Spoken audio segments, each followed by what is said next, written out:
Mano, estás protestando porque te cierran los baños y te cae la seguridad querer cerrarte el edificio, ¿sabes? Sufrí acusaciones de que era comunista y de que yo estaba armando como sectores rebeldes dentro de la iglesia.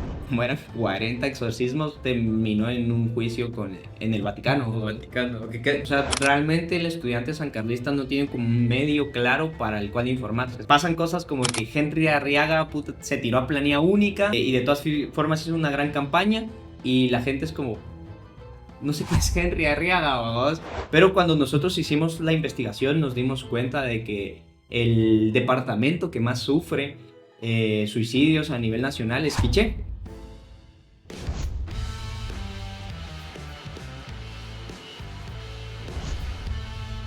Hola, ¿qué tal? Bienvenidos a un nuevo episodio de La Galera. Su espacio de información, divulgación, memoria y organización. Hoy tenemos un invitado muy especial, que encarna la lucha y la organización comunitaria desde temprana edad. Con solo 20 años, es el presidente de Comude más joven del país, fundador de un colectivo juvenil llamado Cultivando Esperanzas, un espacio dedicado a apoyar a quienes han sido desamparados por el Estado guatemalteco, un apasionado por la lectura, la política y recientemente involucrado en la organización universitaria. Entonces, hoy tenemos el gusto de tener con nosotros a Javier. Entonces, Javier, nos gustaría que nos compartieras un poco primero, de quién eres, cómo empezaste con la organización, ¿verdad? Y pues, ¿qué es este espacio que creaste, el que fundaste, el colectivo, Cultivando Esperanzas? Pues primero que nada, gracias por la invitación. Espero estés bien. Para resumirte un poco, yo empecé dentro del desarrollo de la organización comunitaria. Fue por la Iglesia Católica.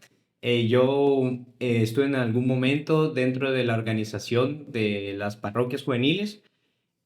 Fui el coordinador más joven dentro del Decanato 2 y fue ahí donde surgió un proyecto a mitad de la pandemia de recolectar insumos básicos para las personas que se la estaban pasando mal en aquel momento. Y a partir de ahí nos dimos cuenta que no nos dábamos abasto con lo poco que se entregaba para la gran necesidad que había dentro del país y dentro del sector. Y es así como nace Cultivando Esperanza. Fue en gran parte con la mayoría de las personas que encarnaban la organización juvenil en aquel momento de la iglesia. Y bueno, empezamos a trabajar dentro de los sectores que involucraran a la parroquia en la que estábamos en aquel momento y posteriormente fuimos saliendo de esas zonas y buscando zonas que estaban un poco más Ok, comprometidas por la pandemia. ok, entonces digamos, empezaste en la iglesia, ¿verdad? La organización juvenil que había en la iglesia. Siempre, ¿por qué empezaste en la iglesia, verdad? ¿Te interesó? ¿Tu familia, pues, se creó un contexto católico? Este, la verdad es que es muy chistoso cómo llego a la iglesia.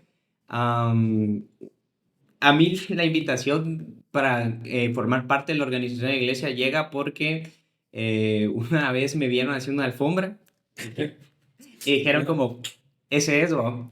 Estaban haciendo una organización juvenil y no tenían con mucha gente interesada. Me invitaron, pues a pesar de las distinciones que podría tener yo ideológicamente con la iglesia y cualquier tipo de situaciones, siempre sentí necesario que cualquier espacio que te tienda a una organización comunitaria es bueno agarrarlo y radicalizarlo desde dentro. Entonces me animé al proyecto. Realmente fue eso, la pauta que se dio para que yo ingresara a la iglesia. No fue gran cosa, la verdad. Ok, entonces está este primer contacto, ¿verdad? Donde te llaman a ti para empezar a organizar esto. ¿Este ya era el colectivo o eso pasó después? No, del colectivo pasó Pasó después. después. Ok, entonces, ¿cómo fue ese proceso para que pasara lo del colectivo? El colectivo. Para resumirlo, nosotros estábamos trabajando, yo estaba en la coordinación de la pastoral juvenil de la iglesia a la que pertenecía y por la pandemia nos empezaron a dar algunos insumos, el sacerdote nos empezaba a dar algunas bolsas de víveres y cuestiones así y fue como el primer mapeo que tuvimos nosotros de la parroquia.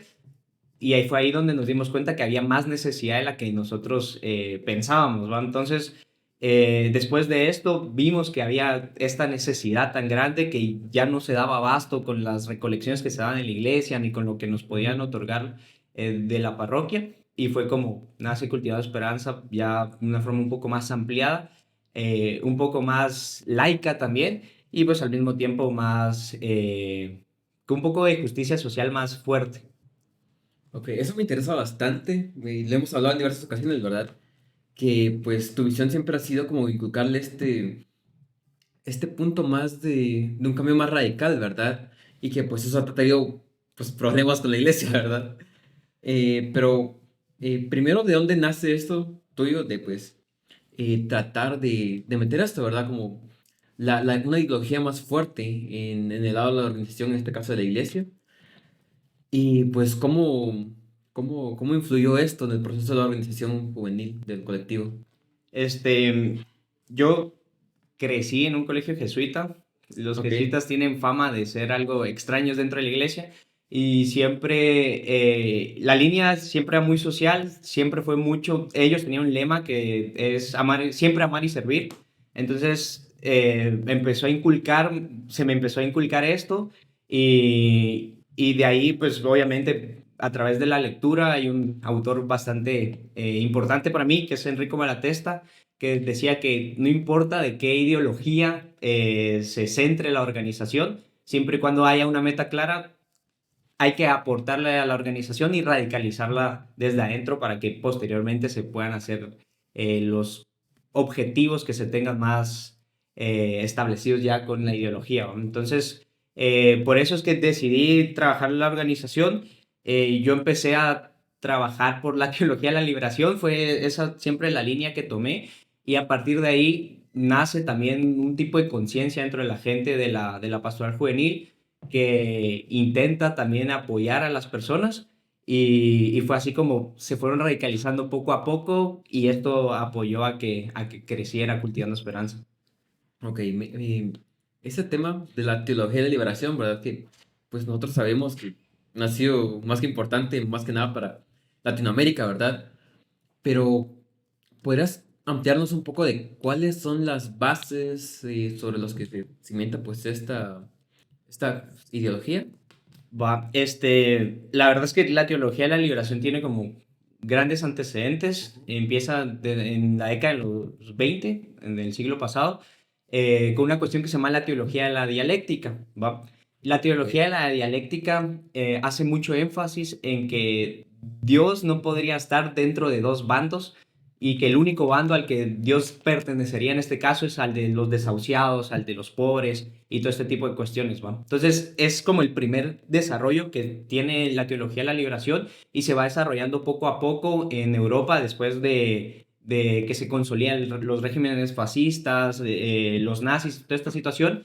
Y dentro de esto nace una corriente que se llama la nueva teología y otra muy distinta que se llama los padres obreros. ¿Va? Ok. Entonces, los sacerdotes obreros tienen como un punto bastante encimoso en que no se puede ser o no se puede realizar un trabajo pastoral si no se le entiende el trabajo que hace el obrero comúnmente, ¿va? Entonces, empiezan a trabajar estos sacerdotes en las fábricas en donde trabajaban los obreros y donaban el salario dentro de los obreros, ¿va? Porque que al final de cuentas la iglesia les da a ellos un sustento mensual, ¿va? Entonces, esto hace como una gran catarsis dentro de la iglesia y es así como se llega a 1960, en donde hay un gran cambio dentro de la iglesia que es el Concilio Vaticano II, en donde se quiere restaurar este acercamiento de la iglesia con el desamparado, con la persona desahuciada. Hay que recordar que pues, los primeros cristianos eran colectivistas, ¿va? Ajá. Entonces, se hace mucho énfasis en esto, se empieza a trabajar el documento, se hace entre el 1962 y 65, y es así como se crea la teología de la liberación, que tiene 4 puntos importantes, que es el apoyo al pobre, ¿sí? Pero entendiendo de que la liberación y el acercamiento con la liberación de las personas y el acercamiento a Jesús se da únicamente con la liberación política, económica y social de la persona. Entonces, cualquier persona que se considere verdaderamente cristiana tiene que apoyar eso, tiene que apoyar el acercamiento a la liberación del régimen económico que nos oprime, y por eso te vas a dar cuenta que hay muchos sacerdotes que utilizan la palabra de la esclavitud del mercado.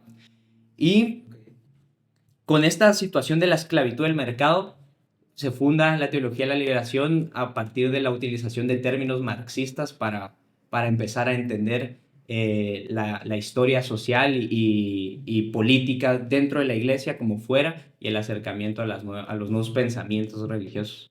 Sí, ok, bueno, con eso que me estás contando, puedo intuir, ¿verdad? Como, ¿por qué entonces esta parte ideológica que tiene la teología de la liberación puede afectar bastante los intereses, ¿verdad? Pues tanto dentro de la iglesia como fuera de la iglesia. Y cómo pues eso se convierte en un problema, ¿verdad? Tanto para el Estado, para las empresas y para los poderosos dentro de la iglesia, ¿verdad? Entonces, no sé si tenés, por ejemplo, contexto como de eh, cómo fue que eso terminó afectando en la vida, ¿verdad? Digamos, en Guatemala. Cómo afectó la teología de liberación, qué impacto tuvo. Y pues también cómo fue que se luchó contra esto, ¿verdad? Que sabemos que también tuvo oposición. Fíjate que la teología de la liberación, como te mencionaba, empieza con los padres obreros. Entonces, estos padres obreros empezaron a hacer como mucha convulsión social dentro de las comunidades en las que estaban, porque no era típico que un sacerdote tuviera tanto acercamiento con las comunidades, y menos que se pusiera a trabajar a la par del obrero, ¿va? Entonces, cuando sucede esto con los padres obreros y con la teología de la liberación posteriormente, la iglesia empieza a acusar directamente de comunistas a los sacerdotes, ¿va? Entonces empieza a haber una gran persecución a este tipo de sacerdotes, a este tipo de comunidades incluso, y empezaron los conflictos violentos. Se les intentó reprimir. Muchos de los sacerdotes que trabajaron en la teología de la liberación en Guatemala estuvieron dentro del conflicto armado interno, y por tanto son personas desaparecidas, personas asesinadas en pos del conflicto. Y entonces esto empieza a afectar tanto los intereses, sobre todo en los departamentos del país, que empiezan a nacer corrientes teológicas, o se empiezan a adaptar corrientes teológicas fuera de la teología de la liberación, que empiezan a trabajar un opio dentro de las personas. Ok, ¿esas corrientes ideológicas cuáles serían? Este, Mira, para adelantarnos un poco, en 1980 empiezan a trabajar por medio de una práctica y una propaganda cultural proveniente de Estados Unidos, una situación con los neopentecostales. Ellos adoptan una situación que se llama la teología de la prosperidad, ¿va? Entonces, la teología de la prosperidad fue una situación muy compleja, porque actualmente la teología de la prosperidad se trabaja a partir de tres situaciones, que son la individualización nuevamente de la persona, ¿va? Que es este entendimiento. La teología de la liberación cree que la Biblia es un contrato con, con la persona individual, ¿va? Entonces, que mientras más fe tengamos nosotros, mientras más acercamiento tengamos a Dios, vamos a ser personas más ricas a nivel económico, vamos a tener mejor salud y todo este tipo de cosas.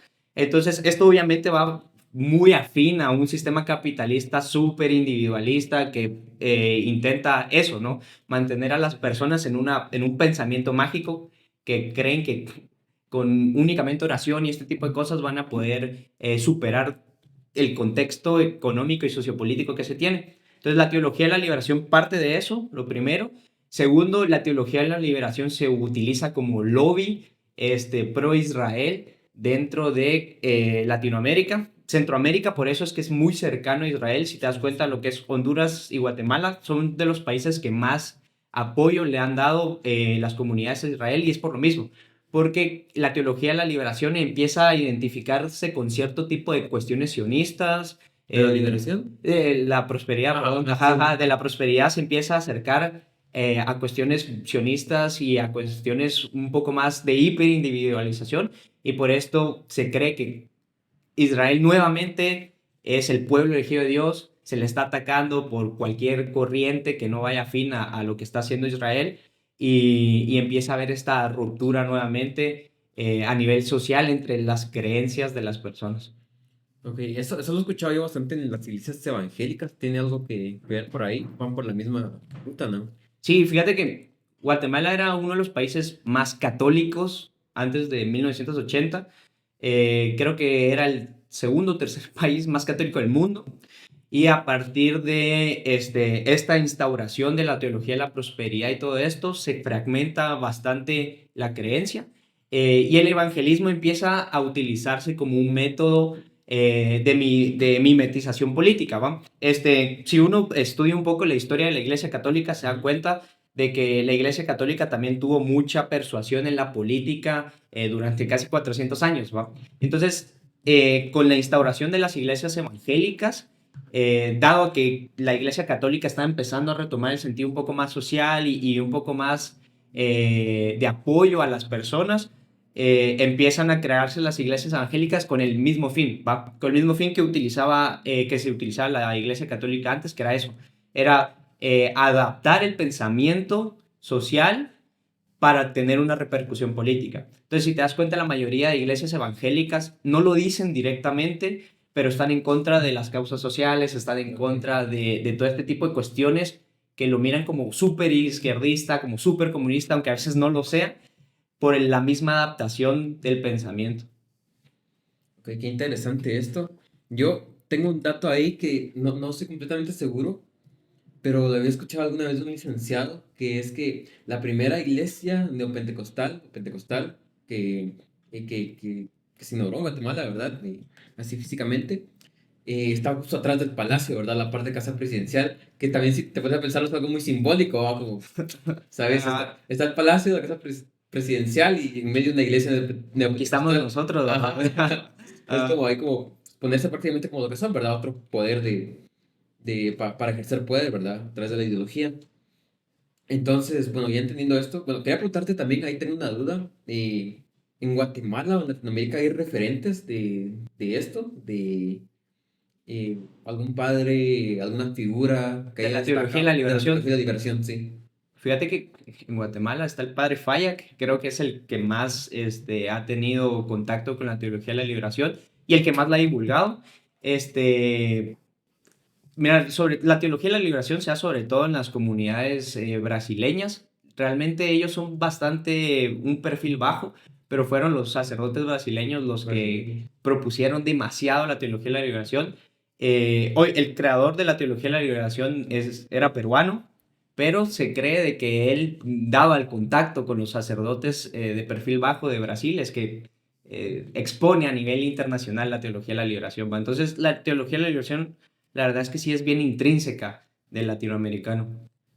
Intrínseca. Intrínseca, está dentro de él, ¿va? Ok, entonces, con esto, o sea, ya teniendo el contexto, ¿verdad? De lo que significó la teología de la liberación para la iglesia, ¿verdad? Y para la sociedad en general. ¿Qué te pasa a ti cuando empezás a exponer esto, ¿verdad? Estas ideas dentro de tu grupo. Mira, pues es una situación complicada porque yo obviamente también sufrí acusaciones de que era comunista y de que yo estaba armando como sectores rebeldes dentro de la iglesia. Y esto me llevó a una situación bastante complicada porque, en primer lugar, hay que aclarar de que las iglesias y sobre todo la religión es bien adultocentrista, ¿no? Ajá. Entonces yo entré, lo que te decía, siendo la persona más joven dentro de la parroquia y dentro del decanato. Entonces tenían muchas confianza en mí, después empezaron a ver que yo estaba aplicando otro tipo de cosas.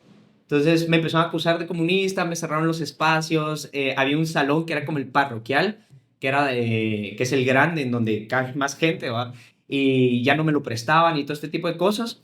Y la situación fue empeorando, empeorando cuando se dieron cuenta de que los jóvenes están como más activos, les interesaba más la teología de la liberación. Y pasa una situación bien curiosa porque dentro de todo esto, dentro del decanato en el que yo estaba, se empezaron a dar unos exorcismos que eran ilegales, vamos. Ok. Ajá, vamos, Ilegales. ilegales. ¿Ilegales por qué? Porque No sé, está en la Constitución que no se pueden hacer esos exorcismos. no, es que mira, pues, la iglesia tiene una cosa que se llama el código canónico, vamos.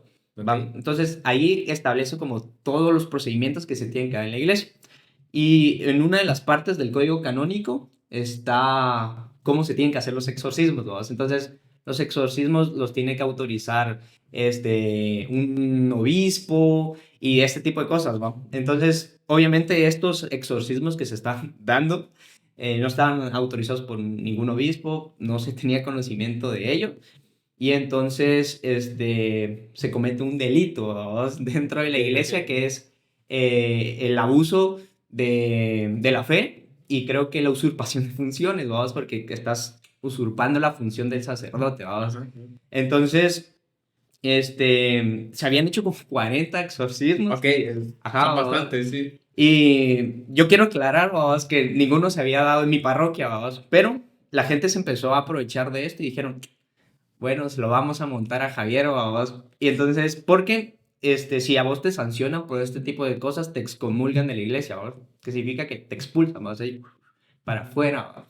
Entonces, me lo pusieron a mí y se abrió un juicio, ¿va? Se abrió un juicio que empezó en la arquidiócesis y como eran 40 exorcismos, terminó en un juicio en el Vaticano, El ¿va? Vaticano. Ok, ¿qué es la...?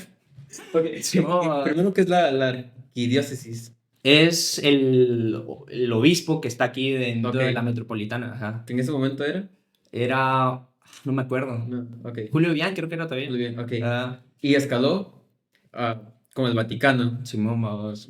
Ok, entonces, ¿cómo fue tu juicio con el Vaticano? ¿En qué está actualmente? A mí me terminaron sacando del juicio, vamos, porque obviamente no había pruebas de que lo había hecho yo. Pero mira, pues se mandó una primera carta y se tuvo una audiencia aquí en la arquidiócesis y eran más de 40 exorcismos, entonces dijeron, esto no se puede quedar así, va, hay que escalarlo. Entonces lo escalaron, estuvimos como 2 años entre que se recibían cartas del Vaticano y se mandaban y ese tipo de cosas. Después se tuvo una primera audiencia con ellos y pues ya en la primera audiencia yo salí libre, ¿va? Porque, ajá, pero sí sufrí como mucho desprestigio y la gente tenía mucho Sí, ok. escepticismo a mí dentro de la iglesia por el proceso, ¿va? Porque sí pensaban que era yo. Ok.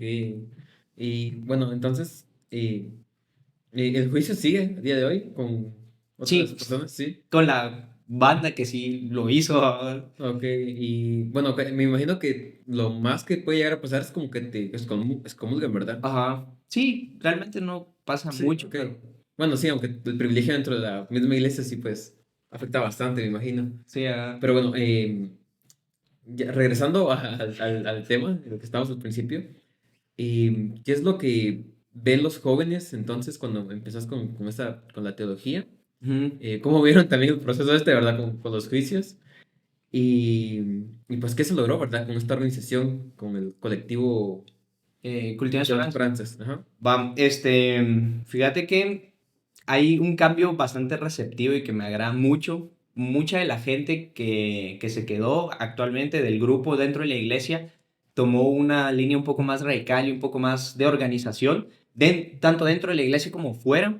Entonces esto es como bastante importante porque la iglesia ahorita está como en un momento bastante progresista. El Papa Francisco realmente sí le ha dado como este impulso y ha servido bastante, ¿va? Entonces, la gente empezó a agarrarse del material que desarrollaba el Papa Francisco dentro de la iglesia, que se llaman encíclicas. Las encíclicas son estos documentos que escriben los papas y que se mandan al clero, decís vos, y al clero lo desarrolla.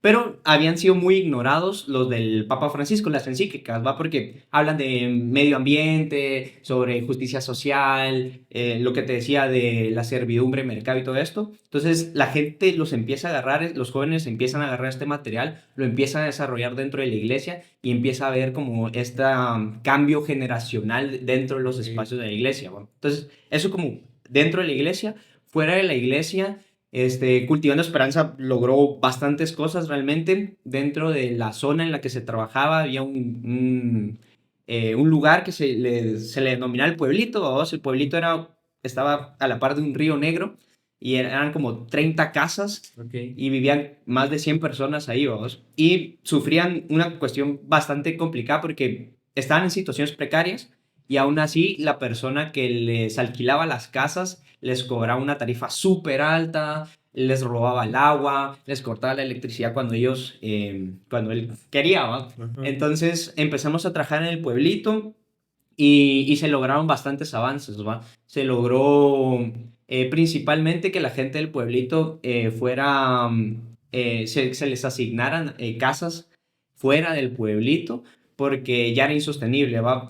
Cuando el río crecía se metía a las casas y al final de cuentas eran casas de lámina, entonces algunas se iban y todo este tipo de cuestiones. A pesar de que el pueblito era muy pequeño, mucha de la gente padecía de tendencias suicidas y empezamos a trabajar este tipo de tendencias con ellos, logramos acompañar a las personas y sobre todo los jóvenes que vivían ahí, que lograron salir como de estas tendencias suicidas con acompañamiento obviamente psicológico y todo lo necesario y empezaron a integrarse al movimiento. Ok, sí, ayer estaba investigando, estaba haciendo la tarea y creo que de eso había una publicación, ¿verdad? Que creo que era como unas con las mallas amarillas. Ajá. Y eso o sea, yo vi como que les estaban entregando, ¿verdad? Pero no entiendo el valor como de entregar las moñas, ¿verdad? ¿Qué es lo que significaba? Bueno, fíjate que anualmente está el Día contra la Prevención del Suicidio. Ujú. Nosotros hemos hecho durante los últimos tres ¿Qué día años, es? ahorita no me acuerdo, es en Ok. septiembre, no me acuerdo la fecha exacta, pero llevamos haciendo campañas 3 años y nosotros entregamos una moña María por cada persona que se le ha prevenido el suicidio dentro de la organización. Entonces, el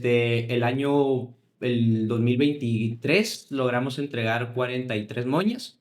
Y el año pasado sí nos fue un poco mal, la verdad, porque obviamente es difícil sacar a las personas de este tipo de situaciones. Sí, sí, sí. Pero es eso, ¿va? Nosotros celebramos la campaña y el día a través de los casos que se han podido rescatar. Ok, bueno, desde tu análisis, ¿verdad? Dentro de la organización, como pues en general, ¿verdad? A nivel país, pues, sabemos que no solo en Guatemala, ¿verdad? Sino que en todo el mundo, pues hay prácticamente una pandemia de no solo de suicidio, sino que de depresión, de ansiedad y de un malestar general, ¿verdad? Pues, ¿ustedes cómo vieron eso? O sea, ¿lograron como identificar algunos motivos por los que en la actualidad sucede esto? Fíjate que es una situación bien complicada porque dentro del país se cree mucho de que las personas que están en el área metropolitana o urbana son las que tienen más a suicidio, ¿va? Y obviamente por lo anticuada que es nuestra sociedad y por lo machista que llega a ser a veces, se suele hacer mucha sátira sobre este tipo de situaciones, ¿va? Pero cuando nosotros hicimos la investigación nos dimos cuenta de que el departamento que más sufre suicidios a nivel nacional es Quiché, ¿va? Sí. Y es una situación bien como curiosa porque Quiché es de los lugares más rurales que existen dentro del país, ¿va? Entonces, los tres motivos principales que se identifican en Quiché sobre esta gran tendencia a suicidio que se tiene es, en primero, la gran precariedad que existe a nivel económico y a nivel social, ¿va? Hay muy poca cohesión social porque por lo mismo de que se tiene un excesivo trabajo para poder subsistir, no hay como tanto espacio para hablar con la familia, para hablar de cuestiones importantes que uno siente dentro de su desarrollo personal. Entonces es eso, la precariedad. Y en segundo punto, la situación tan anticuada del país. ¿Va? O sea, realmente que el machismo, las cuestiones conservadoras Sí, han claro, afectado bastante. que los hombres no tienen que hablar, ¿verdad? No pueden expresar sus emociones y termina afectando en todo eso también. Sí, y sobre todo con esta cuestión de las iglesias evangélicas y la Ajá. teología de la prosperidad, está muy vinculado, ¿va? Porque se cree de que uno no puede sufrir de padecimientos emocionales si estás cerca de Dios, ¿va? Entonces, si vos no estás lo suficientemente cerca de Dios, es ahí cuando vos tendés Ok. a tendencias suicidas y todo esto. Entonces, es una presión como emocional muy grande que sufren las personas en el país porque al ser personas muy creyentes creen que ellos realmente son el problema. cuando no es así. Sí, claro, son pues es la situación, ¿verdad? Estructural que atraviesa ahí sí que a todo el país. Bueno, pues ahora cambiando un poco de tema, entiendo que pues aparte de la organización juvenil, ¿verdad? El colectivo Cultivando Esperanza, pues también pues empezaste, no sé si al mismo tiempo o después, Ujú. a incursionar en el tema de los COCODES, ¿verdad? De los comudes y toda esa estructura organizativa que hay en Guatemala. Entonces, primero quería preguntarte si puedes explicarnos más o menos en qué consisten esas estructuras y después, pues, cómo fue tu trabajo en esto, ¿verdad? Va, mira, pues hay una cuestión que se llama el sistema de consejos de desarrollo que integra tres cuestiones, ¿va? Están los CODEDES, que es el Consejo de Desarrollo Departamental, los COMUDES, que es el Consejo Municipal de Desarrollo, y los COCODES, que es los Consejos de Desarrollo Urbano, ¿va? Y rural. Entonces, va como por escalas, ¿sabes? Está el COCODE, está hasta el último, después viene el COMUDE, después viene los CODES. Pero aquí dentro de la capital, que es donde yo he empezado esto, hay una cuestión bastante como curiosa porque en el primer periodo, el segundo periodo de alcaldía de Arzú, se rompe los comudes, ¿va? Se intentan como romper la organización comunitaria, los comudes, y los de los cocodes, perdón, y se crean unas cuestiones que se llaman los comités únicos de barrio, ¿vos? Que los Ok. comités únicos de barrio lo que hacen es velar por el desarrollo de una colonia en específico. La cuestión aquí es que los CUBs, el Comité Único de Barrio, es demasiado dependiente de la municipalidad. Entonces la municipalidad se adueña de los liderazgos que hay en cada una de las colonias para proponer ellos y desarrollar al final de cuentas la línea municipal que ellos quieren, ¿va? Entonces ha sido una cuestión como bastante complicada. Yo empecé a incursionar en esto hace unos 2 3 años y ha costado bastante porque uno propone situaciones a través de los CUBs en primera parte y Los coaches están dentro de la misma estructura también. sí, Ok, ajá. la organización aquí en el país, en la capital, perdón, está tan mal que los CUBs, o sea, cada uno de los presidentes de los CUBs son los que integran el COCODE, cuando no debería ser así, ¿va? Ok. Los COCODES se deberían de elegir por asamblea y se deberían elegir por un periodo de tiempo determinado, ¿vamos? Aquí no pasa eso, es lo que te decía, gracias a Arzu se intenta estabilizar los COCODES y entonces las personas que están en el CUP son las mismas personas que están en los COCODES y siguen dependiendo de la MUNI cuando los COCODES deberían de tener ciertos ingresos que no dependan de la municipalidad. Sí, claro. Bueno, eh, co- co- no sé si tenés como recordás cómo se distribuyen los ingresos y aparte de eso, pues creo que también es importante como anotar cuál es la función, ¿verdad? De pues tanto, bueno, es la misma estructura, ¿verdad? Tiene que Ujú. tener como el mismo objetivo general, pero pues cada uno tiene sus especificidades, ¿verdad? De por qué son lo que son. Mira, pues los ingresos vienen del gobierno central, ¿vos? El gobierno central hace un presupuesto anual y dentro del presupuesto, prevé las necesidades de los CODEDES, ¿va? Entonces al CODED se le da plata para que él lo inyecte tanto en COCODES como en COMUDES, ¿vos? Entonces la finalidad de los tres es la misma, es realizar proyectos para innovación de infraestructura y para cultura dentro de, obviamente, de su jurisdicción. Vamos a mirar, pues el CODEDE es un departamento, el Ajá. COMUDE es la municipalidad y los COCODES tendrían que ser ciertas zonas específicas. Aquí en la capital, ponele, ¿va? Entonces un COCODE debería ser zona 5, otro debería ser zona 7 y así, ¿va? Entonces el COCODE propone, pasa al COMUDE y del COMUDE pasa al CODEDE. Y entonces el CODEDE suelta la plata y se empieza a distribuir para generar estos proyectos, ¿vamos?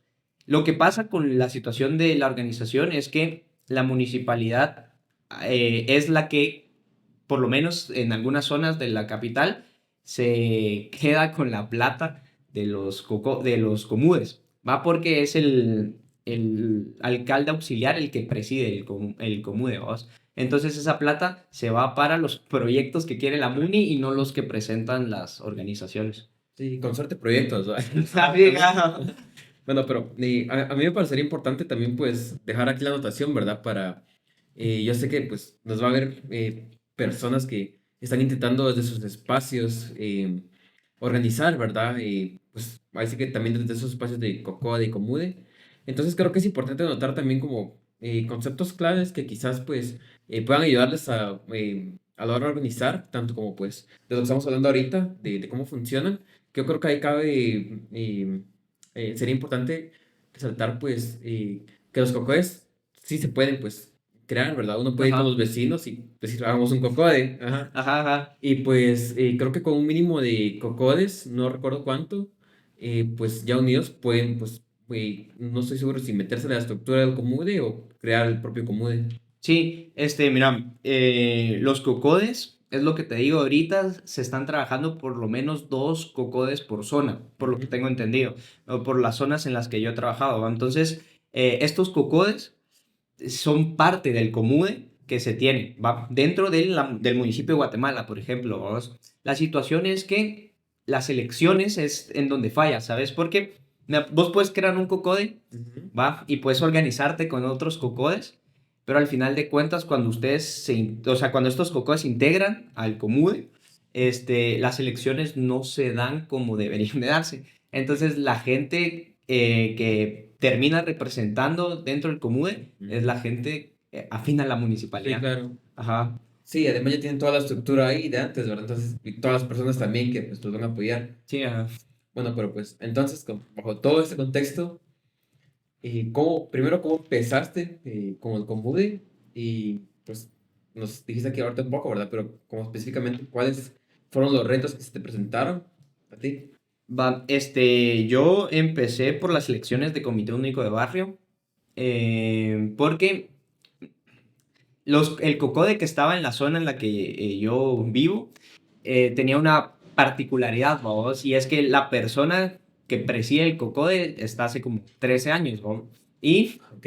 él lo ha utilizado el COCODE para tener vínculos con la municipalidad, vamos. Entonces, creo que actualmente es como el chef de la muni, vamos. Entonces, él únicamente usa el COCODE para eso. Entonces, no había como este acercamiento, ni generación de proyectos, ni nada. Entonces, ya eso era difícil, ¿va? Entonces, yo ingresé a un CUP y lo primero que se dio es que yo tuve que ir a pedirle a la MUNI que nos dijeran cuándo se iban a hacer las elecciones, ¿va? Porque ya se había pasado el periodo de elecciones y ellos no habían dicho nada, ¿va? Entonces estuve, va a presionar, mandé un par de cartas y no, y creo que 2 días antes de las elecciones fueron a dejar como boletines a todas las casas y dijeron como, ¿saben qué? El viernes son las elecciones, ¿verdad? 6 de la tarde lleguen con un recibo de agua, ¿verdad? Entonces, y para hacer un CUP tenés que tener una planilla por lo menos de 6 personas, ¿verdad? Entonces, el primer reto fue ese, armar la planilla, porque realmente en la zona en la que yo vivo hay mucha situación y mucho apoyo a Creo, ¿va? Entonces, Creo ha comprado mucho la voluntad de las personas y, o sea, los CUPs son eso, son lobbies de Creo dentro de la zona, ¿va? Entonces, solo se dedican a apoyar cosas de Creo y a movilizar las propuestas de ellos, ¿va? Entonces, me costó un montón hacer la planilla, al final de cuentas fui a las elecciones, me votaron, no pude concluir con mi planilla y tuve que meter a gente que ya llevaba 20 años en el CUP con tal de hacer la planilla. Entonces, ese es como el primer gran reto. El segundo es nuevamente el adultocentrismo, ¿va? Como ya lo habíamos mencionado, yo entré siendo el más joven de la capital y entonces eso había mucha desconfianza en torno a mi persona. Me votaron un montón de proyectos y la tercera situación que creo que es como el reto más difícil es realizar una organización comunitaria verdaderamente orgánica, ¿vos? Porque es lo que te digo, la MUNI mete mucha mano dentro de este tipo de cosas, entonces nosotros tenemos como ciertos problemas con el parque que hay ahí en la colonia. Está concesionado durante como 7, 8 años y nos queríamos cambiar, ¿va? Queríamos hacer un proyecto dentro del parque que beneficiara realmente a las personas que lo usan, ¿va? Pero la MUNI nos estuvo dando largas, nos dijo que el parque de primero lo tenía USAID, que después lo tenía la embajada alemana, y entonces fue así como, a día de hoy, llevo un año exigiéndoles que me den documentación para que cuando termina la concesión del parque va y no.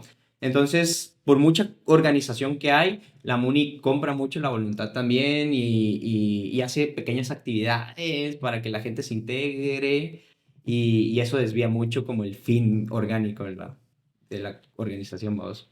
Ok, y bueno, me gustaría saber cómo hiciste para afrontar estos retos, ¿verdad? Como el adultocentrismo, que pues es algo que no solo está en la estructura esta, ¿verdad? Sino que creo que nosotros que hemos estado en diversos movimientos, creo que sabíamos que se da en todos lados el adultocentrismo y en bastantes espacios. Entonces quisiera saber cómo lidiaste con eso y también pues con la organización, ¿verdad? Orgánica de la comunidad. Y qué implementaste para poder lograrla y qué proyectos lograron cumplir. El adultocentrismo es una cuestión que yo creo que personalmente no puedes vencer individualmente, Ajá. ¿sabes? O sea, es parte de la estructura, es parte del status quo que tenemos, entonces es bien difícil romperlo, pero lo puedes confrontar bastante teniendo objetivos claros, entendiendo de que los espacios comunitarios y de organización si los vas a ocupar es realmente para trabajar, vos, no para llegar a ocuparlo solo porque, sos joven y qué bonito hablas y necesitamos un joven aquí, sino que es realmente para trabajar y obviamente siento que preparándote, ¿sabes? Porque obviamente cuando te enfrentas al adultocentrismo, tienes que estar bien preparado porque lo que quieren es menospreciarte y lo que quieren es que vos temblees y que o sea, ajá, vos. Entonces, si vos estás bien preparado, y si vos tenés como un objetivo bastante claro, es bien difícil que te desestabilicen a pesar de que pues hagan difamación e intenten irse por otro tipo de lados, que al final de cuentas difaman a tu persona, pero no al Al proyecto. proyecto. Ok, y en cuanto a la organización orgánica de la comunidad. Fíjate que nosotros ahorita estamos trabajando la creación de una secretaría juvenil. La Secretaría pretende, en primer parte, trabajar el desarrollo cultural de las personas, ¿va? Entonces, se tienen contemplados como 4 proyectos ahorita que no se han dado paso por lo mismo, ¿va? Es muy burocrática la situación y es bien complicado, pero en primer lugar, se quieren dar clases de ajedrez para que las personas tengan como acercamiento a otro tipo de actividades y se alejen del ocio callejero, ¿va?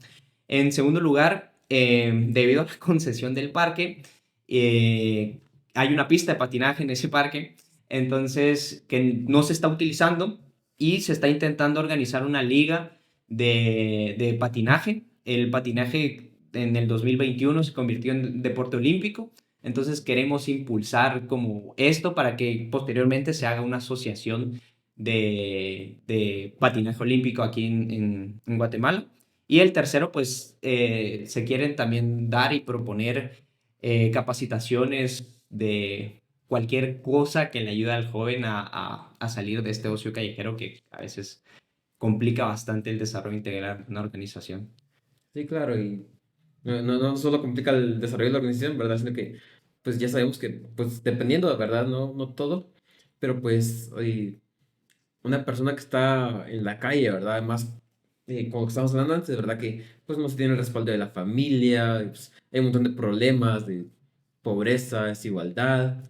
Entonces, pues también no tener esos acceso a esos espacios, pues termina pues generando problemas, ¿verdad? Como pues tanto la drogadicción como la incursión en maras, ¿verdad? Que es un Sí, gran problema en Guatemala.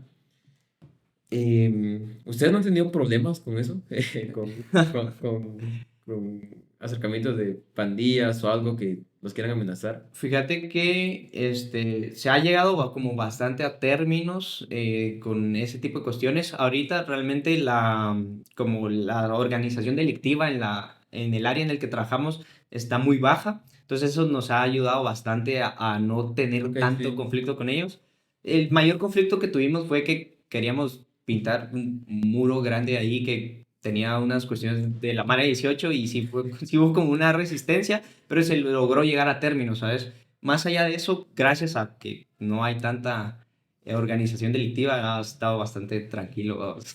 Ok, sí, sí, porque hemos hablado con varios compañeros y siempre que está lo de la organización comunitaria, ¿verdad? Siempre está esto de que pues eh, las pandillas terminan o involucrándose, ¿verdad? Y no de buena forma, Sí, evidentemente. ajá. Pero ok, entonces para finalizar este punto me gustaría pues, como te vuelvo a repetir, ¿verdad? Hay personas que nos están viendo que pues están en estos espacios de organización comunitaria y pues no sé si tengas algún consejo por ahí anotado, pues, sea práctico de cómo organizar o alguna cosa más específica ahí que pueda ayudarnos. Mira, yo realmente soy fiel creyente de que cualquier tipo de organización que se dé, si la encarrilas, va por buen camino, ¿sabes? Entonces, a mí lo que me ha servido personalmente es trabajar con los distintos grupos que hay organizados dentro de las comunidades, independientemente sea iglesia, organizaciones civiles, municipalidad, siempre y cuando se tenga como un proyecto claro y ellos se den cuenta de que vos estás queriendo cambiar el chip y todo este tipo de cosas, ayuda bastante porque se terminan uniendo o se terminan identificando con las causas, ¿va? Entonces, eso hay que tener bastante paciencia para organizar con grupos que no necesariamente son afines ideológicamente, ni política, ni nada, ¿sabes? También hay que tener bastante paciencia con los grupos comunitarios porque suelen ser personas que no tienen como una visión tan clara de lo que se quiere hacer, ni una visión tan a largo plazo. Entonces, a veces se quedan como estancados en pequeños puntos y proyectos. Entonces hay que tener bastante paciencia para eso y no dejarlos solos, ¿sabes? O sea, darles un buen camino para que puedan acompañar la organización al final de cuentas.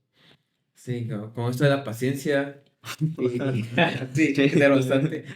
Y bueno, pues quería preguntarte también. Actualmente, pues nosotros no somos solo compañeros, ¿verdad? Bueno, no somos solo amigos, somos también compañeros de lucha, ¿verdad? Y en este momento, pues estamos incursionando ambos en, pues, la política universitaria, Ajá. que es un rollo, ¿verdad? Pero, pues, eh, tú eres, junto con el compañero Raúl, ¿verdad? Cofundador del grupo, del bloque estudiantil organizado Núcleo.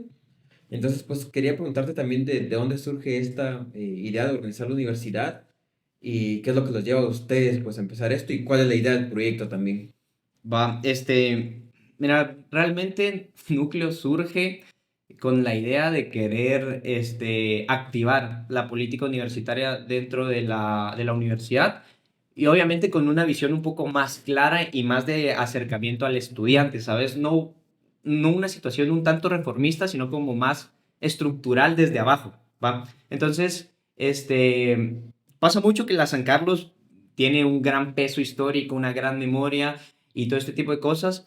Y últimamente, debido a la problemática del país, a la cooptación de la universidad y todo este tipo de cosas, la gente se ha alejado de la política universitaria, ¿va? Y la política universitaria es bastante importante porque es el precedente de cómo se va a desarrollar el joven dentro de la U cuando salga de ella, ¿sabes? Entonces, nosotros lo que estamos intentando armar ahorita es un frente amplio, que se está empezando con escuelas, ya se ha hablado con la escuela de ciencia política, la de comunicación y otro tipo de escuelas para presentar demandas y trabajar por las necesidades de los estudiantes que se tienen en estas unidades, ¿va? Las escuelas han sido sumamente cooptadas. La escuela de ciencia política, nosotros ahorita estamos sufriendo grandemente cuestiones tan feas, ¿va? O sea, mano, que te cierren los baños no es normal, ¿va? O sea, que te veten el derecho a orinar no es normal, ¿va?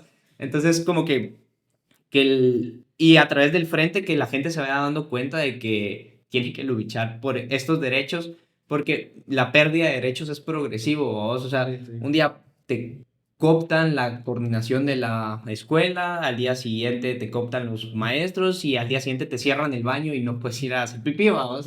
Entonces, eso es lo que se está intentando, empezar a retomar este tipo de necesidades para ir nuevamente adquiriendo los derechos que tienen los estudiantes y que que hacen que el estudiante pueda estudiar y desarrollarse en un ambiente óptimo e integral.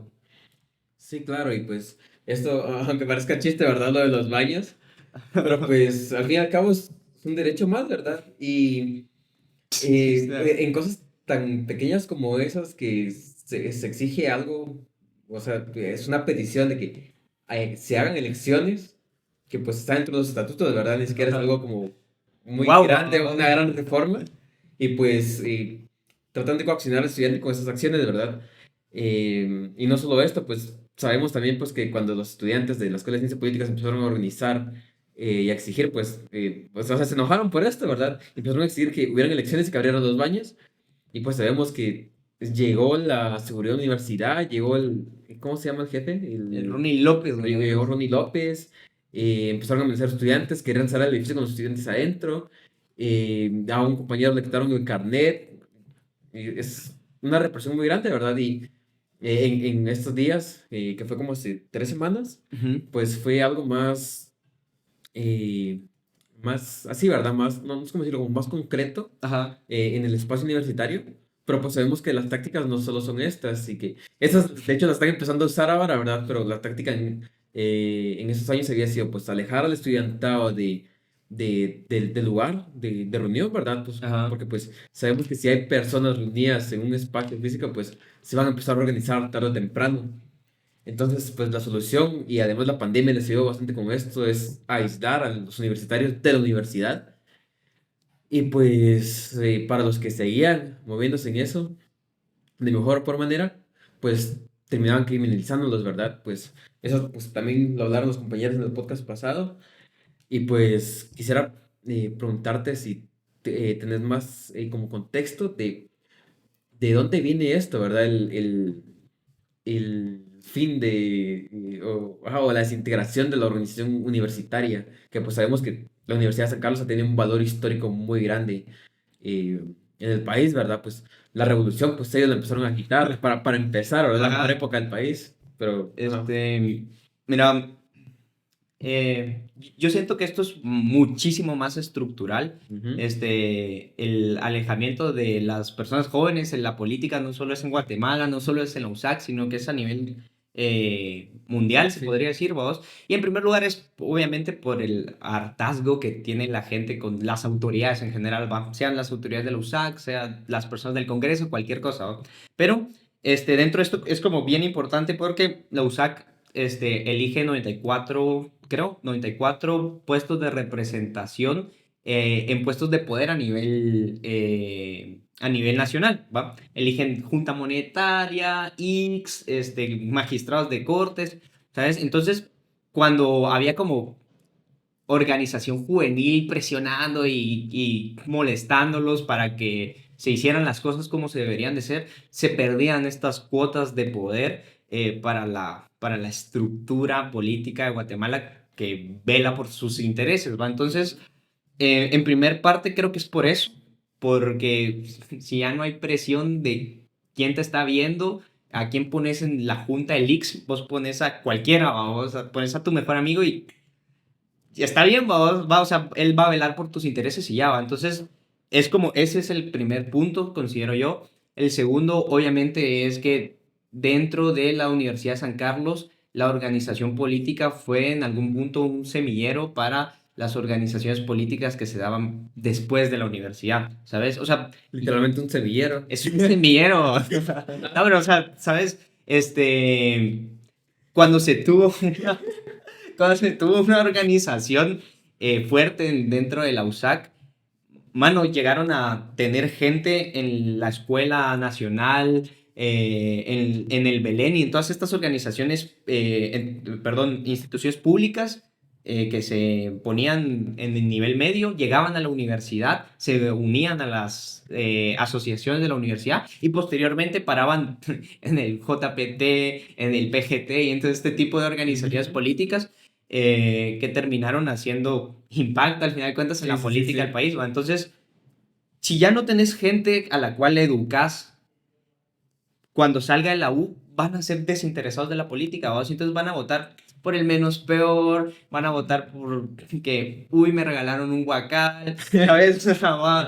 Y entonces creo que es esa la importancia de alejar al estudiante sancarlista de la política universitaria, vamos. Sí, es una situación muy triste, ¿verdad? Y eso lo hemos comentado varias veces y es una broma incluso dentro de la propia escuela de ciencia política, que el estudiante de la escuela de ciencia política está despolitizado, ¿verdad? Que Sí, es algo que uno lo dice y es como un chiste mal contado.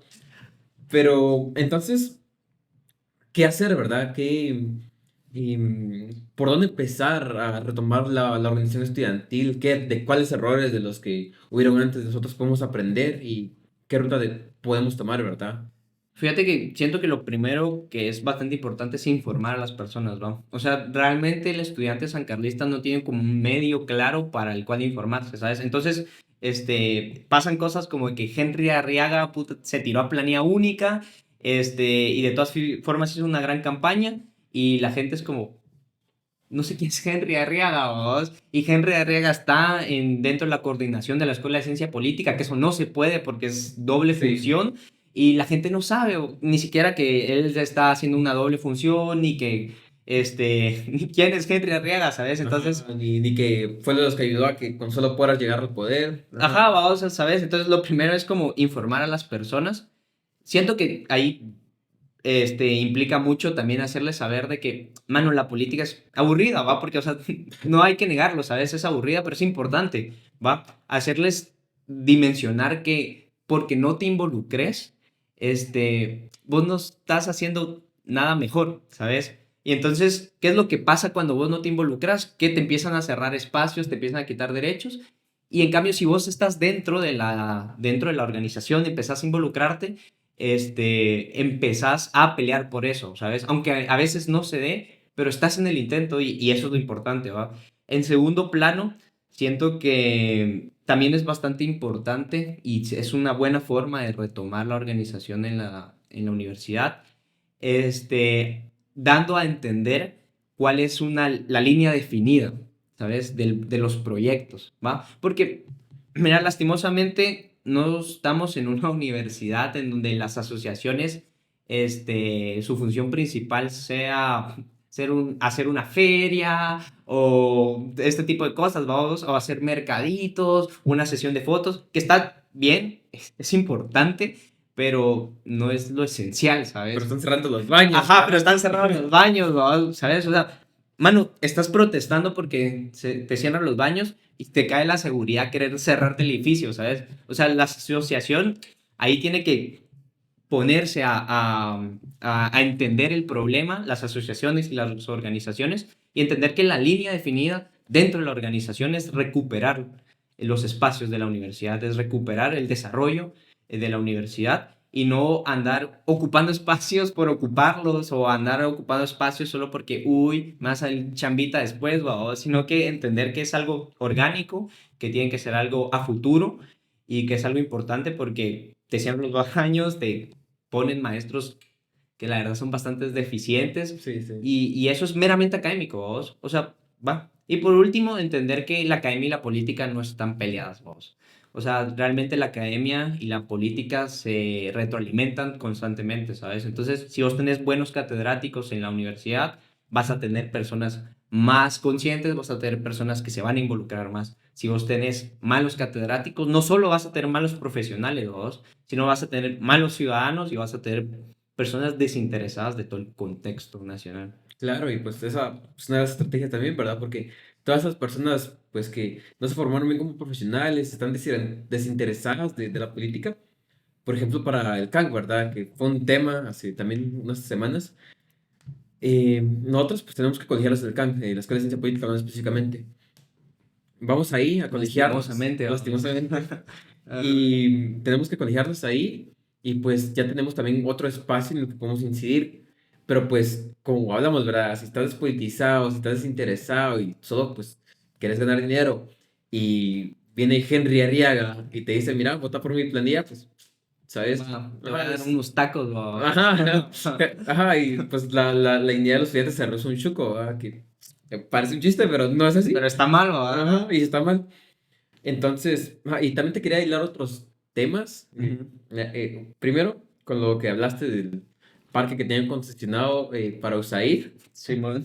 Y luego, pues, para lo que estamos hablando ahorita de em, la acaparación de espacios, ¿verdad? Y el no tener una línea eh, política clara o una idea clara de lo que se quiere hacer, ¿verdad? Ajá.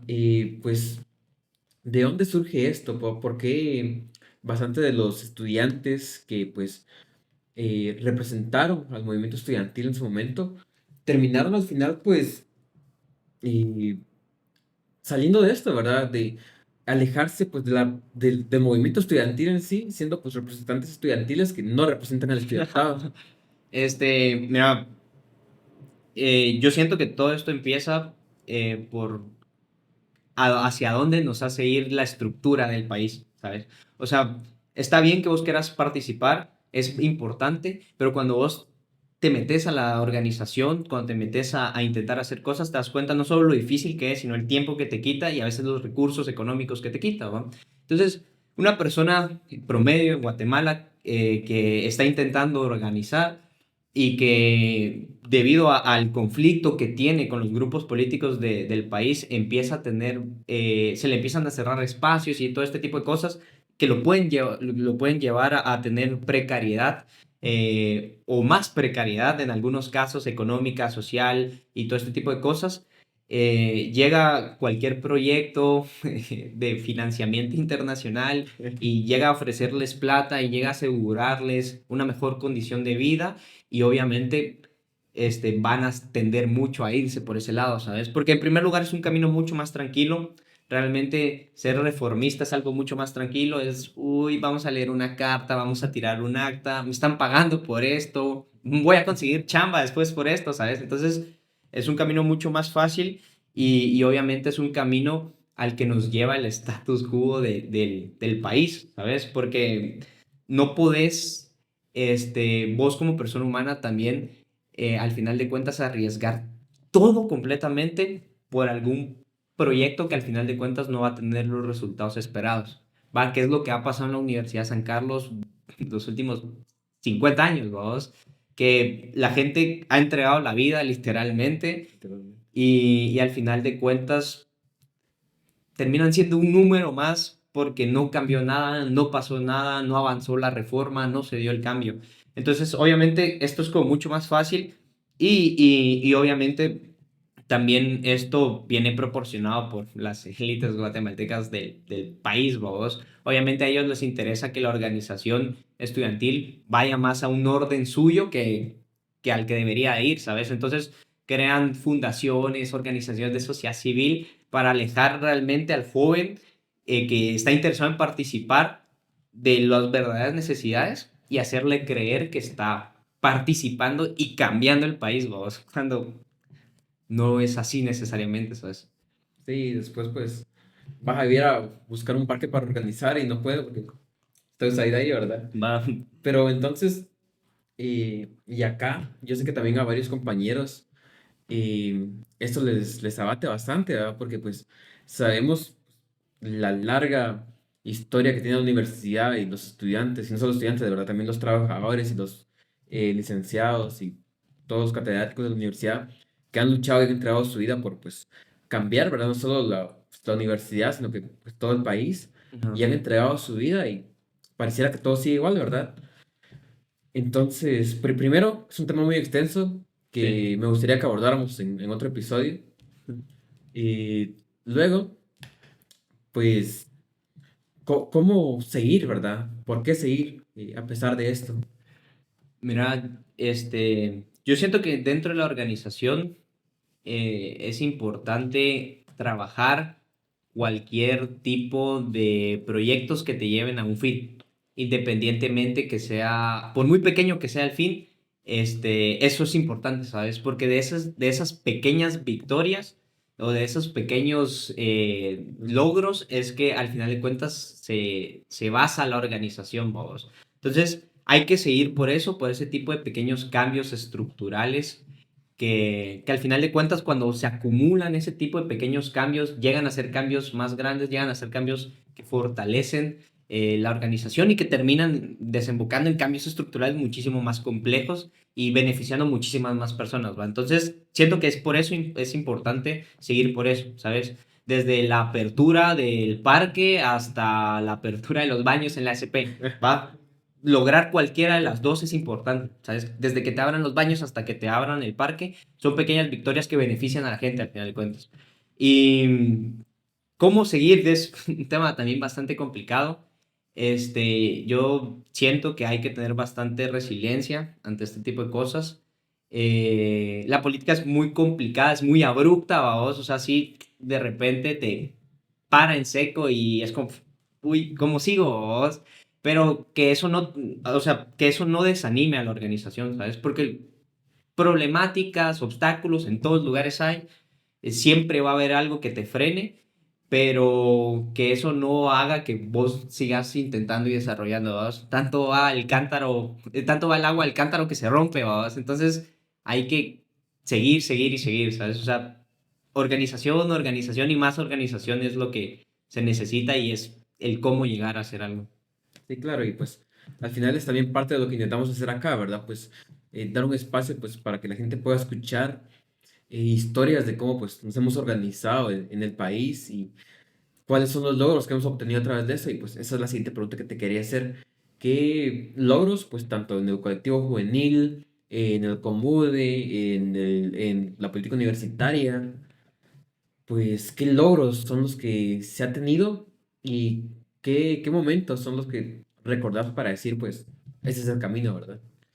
Fíjate que algo que me genera mucha satisfacción ha sido eso, ¿sabes? O sea, ha sido que yo me alejé del proyecto, por ejemplo, de Cultivar Esperanza, porque actualmente el proyecto es algo inactivo, pero al final de cuentas la gente que se interesó en el proyecto sigue, ¿sabes? Articulando desde sus espacios, promoviendo ideas desde sus espacios o desde los espacios en los que nos desarrollamos, ¿va? Entonces eso es bastante importante porque demuestra que no, o sea, que no solo acaparé el espacio y cuando yo me fui todo se desmoronó, ¿va? Sino que significa que realmente dejamos algo plantado en las personas y que eso es importante porque tenés cuatro o cinco personas más que están proyectando estas ideas en otros lados, ¿va? Entonces, siento que esa es como la mayor satisfacción y logros, realmente siento yo que la política es muy de pocos logros y de más derrotas, pero hemos conseguido bastantes cosas importantes, es lo que te decía.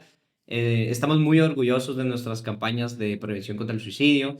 Eh, Hay mucha aceptación por parte de la comunidad hacia nosotros y siento que eso es bastante importante porque te apoyan posteriormente en cualquier cosa y obviamente inculcarles conciencia de clase a las personas ha sido lo más importante, siento yo.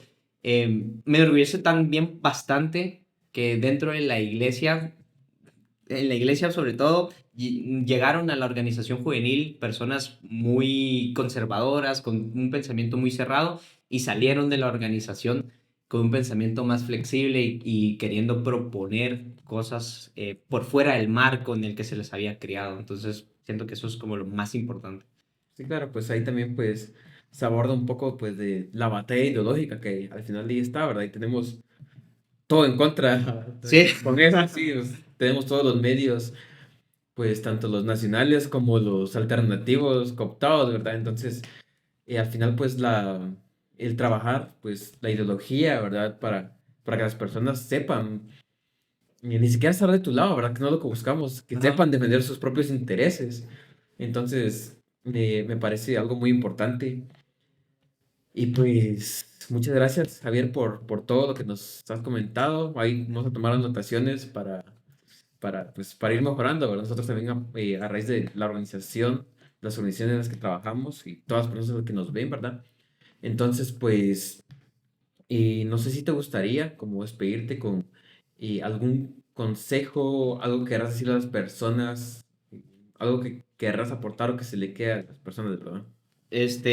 Sí, a mí me gustaría decirles vos eso, en primer lugar, que no se desanimen cuando las cuestiones se pongan complicadas.